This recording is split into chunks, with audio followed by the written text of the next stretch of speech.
Jack Endino, produtor y ingeniero. Melhor Álbum de Rock ou de Música Alternativa 2017. Or for Jardin Pomar by the artist Nando Reis. So that's what these things look like. And that's amazing. You know, the funny thing is... No way, they come off. Yeah, it comes apart. Is that the same? You're not supposed to do that. Wow, that's funny. Yeah, it is funny. In 1983, I got a call from a band in Brazil named Titãs.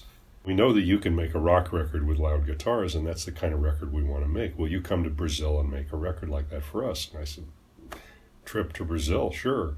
I've been to Brazil several times. I've been to Chile many times. I've been to Argentina. And what seems to have been in common is that all these countries had military dictatorships that started winding down around the middle of the 80s or the late 80s.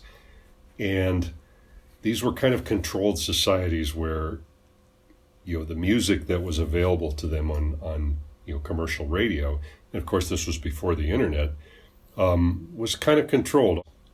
During the dictatorships, you could be thrown in jail for being in a rock band.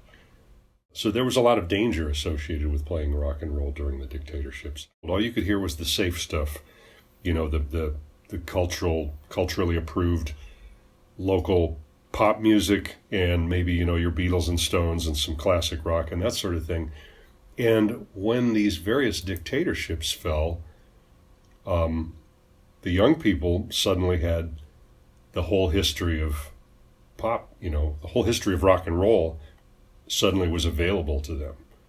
And like, for instance, in Chile, when Pinochet fell, I was told this by a young Chileno, some of the first music they heard was the Seattle music that I was doing here, like Nirvana, that sort of thing. And it made a big impression on them. It was sort of the sound of freedom, if you will, which sounds really corny, but that was the words that were used when this was described to me. So they love their rock and roll in South America.